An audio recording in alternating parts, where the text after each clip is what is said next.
And let's go live now to Qusra, where Al Jazeera's Nour Odeh is standing by for us. Nour, this standoff, it's been going on for almost a week now. Settler violence, of course, in the occupied West Bank.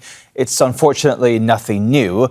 But I understand there have also been protests taking place against this siege. So how much attention is this situation getting there? Well, Per, it is day 7 of the siege, and I'm going to move out of the frame so that my colleague Zakaria can show our viewers. This is the home where you see the wall and the solar panels. This is where the Palestinian families are huddled. 2 children under the age of 5 are there, and I spoke to one of the people who are in that home. They barely have food for 2 more days. Now, the Israeli occupation soldiers have taken over one home, which is the one right in the middle of the hill there. And about 20 minutes ago, an Israeli settler drove past the soldiers and drove around near those homes that were laid siege to. There were attempts by Israeli peace activists yesterday, on Friday, to bring some essentials, some water and juice and bread to the families. They were blocked by the Israeli soldiers, but we understand from Qusra, who's in that house, that they were able to get some of those supplies to the families. The mayor of Qusra just told me that they're waiting for coordination to allow UNICEF, the UN agency for children, to bring in some essential supplies and medical supplies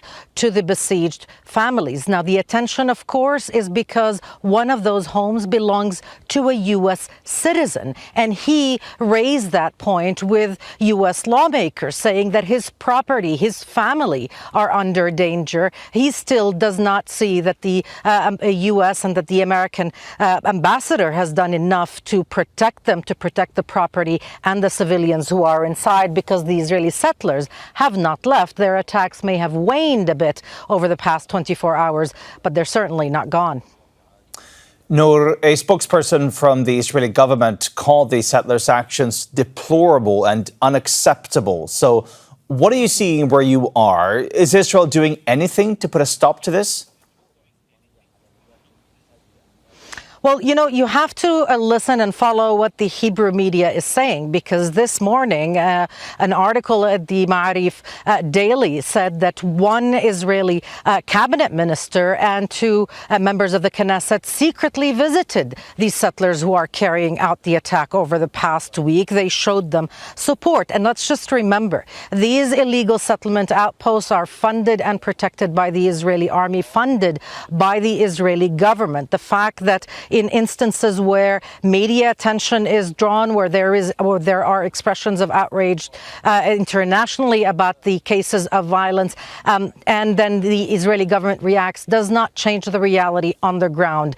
Coming to Qusra, we passed by Turmusaya, we passed by nearby Jalud, we passed nearby other Palestinian villages where very similar situations are also happening, where Palestinian families are under siege by Israeli settlers, but they're not U.S. citizens, so there is much less attention to their daily reality. The land is being grabbed from under their feet, and the fact is they have no one to call. They cannot call the Israeli army for protection. They cannot call the Palestinian police for protection. The only thing they can do is call us, the journalists, and it's upon us to try and make it as close as possible to these areas to report their stories, because nobody else would.